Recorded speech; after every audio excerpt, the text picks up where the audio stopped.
Hey everybody, this is David at BarnYard Bees. Just want to do a little quick video today.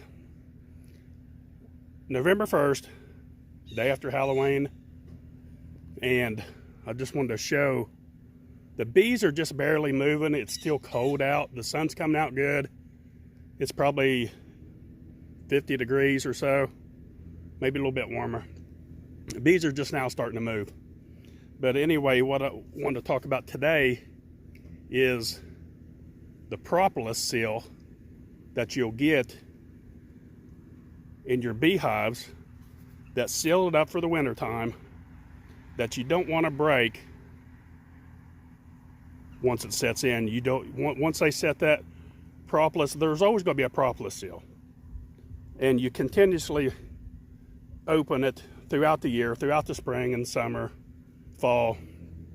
It doesn't harm anything, but there'll come a time in late fall, or like now, from now until through spring, that you just don't want to get in there unless you absolutely have to.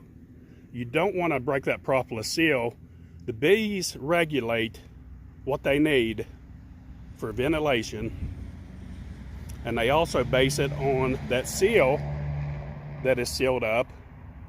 And within the ventilation inside, you know, we got the vent holes right here on top. We've got vent holes inside, and they know the flow that they need.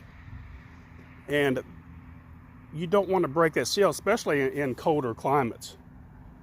So the Propolis seal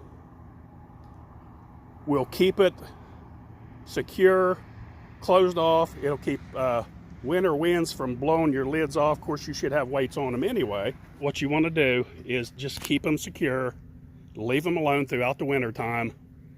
Don't get curious about what's inside. It's just a lot of people get too curious and they want to open it up and break that seal. And another little warning about late fall and winter bees is those nice friendly bees that you saw all spring and summer probably is not going to be nice and friendly throughout the winter. They're a different breed of bees. They're not the different breed, but as the seasons go on, those winter bees become more aggressive, protective of their colony, because bees that aren't working are not happy bees, for one thing. When you come out on a bright, sunny, hot day, when you think they'd be at their maddest, they're actually at their happiest. When they're moving the most and you see them coming in and out of the hive, the nice sunlight days and long days is when those bees are going to be the happiest. Now, cold, winter, rainy days, these bees are going to tear you up. I don't care whose bees they are. So remember that is once November here in my area, you know, we check them through October, and after that I don't get back in them. I leave them alone. If you're going to put dry sugar in as feed, you need to go ahead beforehand and get that done. If you're going to put your sugar cakes on, whatever, get that done early, get it closed up, because you're not going to have as much problems with incoming hive beetles after the frost.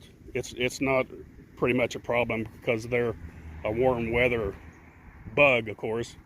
And once the winter sets in, you get frost, you don't need to get back in your colonies.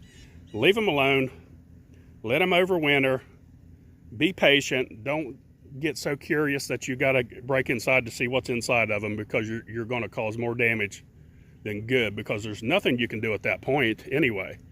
If you got a hive that's decreasing the population, there's not much you can do at this point, unless you would get into another colony and start transferring bees. It's just not a good thing to do.